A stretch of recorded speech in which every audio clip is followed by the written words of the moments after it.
চিকিৎসকের গাফিলতির কারণে শিলচর মেহেরপুরের বিশিষ্ট সমাজসেবী তথা ঈশ্বরচন্দ্র বিদ্যাসাগর মেমোরিয়াল স্কুলের পরিচালক রানা লস্করের 16 বছরের একমাত্র কন্যা জেসলিন রানার মৃত্যু হয়েছে বলে অভিযোগ উঠল ডাক্তার এএনএম মাসরুর আহমেদ ও ডাক্তার সাদ্দিক আহমেদের বিরুদ্ধে।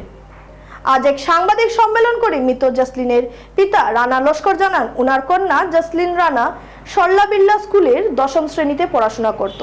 গত 12 সেপ্টেম্বর নিত্যদিনের মতো স্কুল থেকে দুপুরে বাসায় আসে ও বিকেলে প্রাইভেট শিক্ষক থেকে পড়া শেষ করে রাত্রিবেলা বাড়িতে আসার পর হঠাৎ করে পেটের ব্যথা শুরু হয়।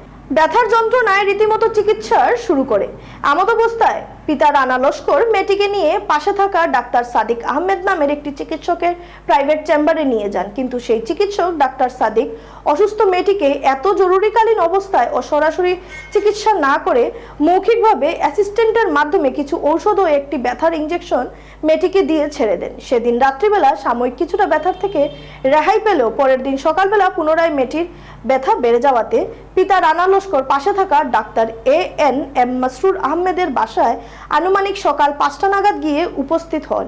মেয়ে জেসলিন রানা এই পেটের ব্যথা কথা তুলে ধরেন। সব কথা শুনে চিকিৎসক বিভিন্ন পরীক্ষার কথা বলেন এবং বলেন ঠিক হয়ে যাবে। পরবর্তীতে রাতে মেয়েটির পেটের ব্যথা আরও বেড়ে গেলে তিনি আবারও এই চিকিৎসকের দ্বারস্থ হন। পরে চিকিৎসক প্যানক্রিয়াসের ব্যথা বলে চিহ্নিত করে এবং গুয়াহাটিতে নিয়ে যাওয়ার পরামর্শ দিয়ে একটি অ্যাম্বুলেন্সের ব্যবস্থা করে দেন।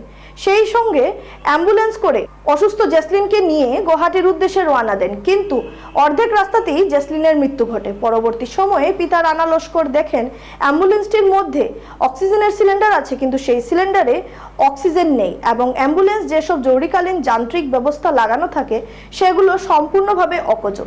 এদিকে ডাক্তার সাদিক আহমেদেরও ভুল চিকিৎসা ও পরবর্তীতে ডাক্তার মাসরুর আহমেদের ভুল পরামর্শ ও অকেজো অ্যাম্বুলেন্স প্রদানের কারণে উনার মেয়ে জেসলিন রানার মৃত্যু ঘটেছে। তাই তিনি সংবাদ মাধ্যমের সাহায্যে ভুল চিকিৎসার কারণে আর এই অঞ্চলের কোনো মানুষের মৃত্যু না ঘটে এই জন্য জেলা প্রশাসনের কাছে কঠোর পদক্ষেপের দাবি করেন। সেই সঙ্গে ন্যায় বিচারের জন্য কাছাড়ের জেলাশাসক সহ আসামের মুখ্যমন্ত্রী ডাক্তার হিমন্ত বিশ্ব শর্মার দ্বারস্থ হবেন বলে এদিন তিনি জানিয়েছেন।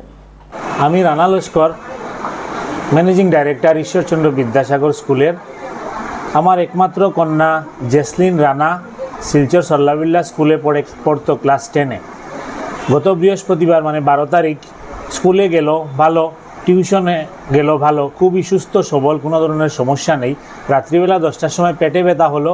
আমরা ভাবলাম হয়তো নর্মাল, এগুলো সাধারণ আমাদের যেরকম হয়, কোনো ধরনের গ্যাস টেস হয়েছে, খুব পেটে ব্যথা হলো। তারপরে কিনারে এখানে কোঅপারেটিভের এখানে ডাক্তার সাদিক, ওনার চেম্বারে নিয়ে গেলাম। ওনার চেম্বারে অনেক পেশেন্ট ছিল। ওনার যে অ্যাটেন্ডেন্ট, সে কম্পাউন্ডার আছে, ওরা বললো স্যার তো বিজি। আমি বললাম আমার মেয়েটা দেখো না এত বেশি চেঁচামেচি করছে, খুব বেশি পেন ছিল, কারণ প্যানক্রিয়াসের রোগের পরে ধরা পড়লো যে প্যানক্রিয়াসের প্রবলেম ছিল। প্যানক্রিয়াসের পেইনটা অনেক বেশি, যাদের জানা আছে ওনারা বুঝতে পারবেন যে প্যানক্রিয়াসের পেইনটা কত বেশি হয়। আমি তো আর ডাক্তার নই, আমি তো জানি না। আমি নিয়ে গেছি ডাক্তারের এখানে। ওনারা তখন চেম্বার থেকে বলল কি হয়েছে, বাচ্চাটা এত চেঁচামেচি কেন করছে? তখন ওর কম্পাউন্ডার বলল যে ওর পেটে ব্যথা হয়েছিল। তো ও বললো ঠিক আছে, একটা গ্যাসের ইঞ্জেকশন আর একটা পেইনের ইঞ্জেকশন দিয়ে দাও, আর ওদেরকে বলবে যে সোনোগ্রাফি করে কালকে আসার জন্য।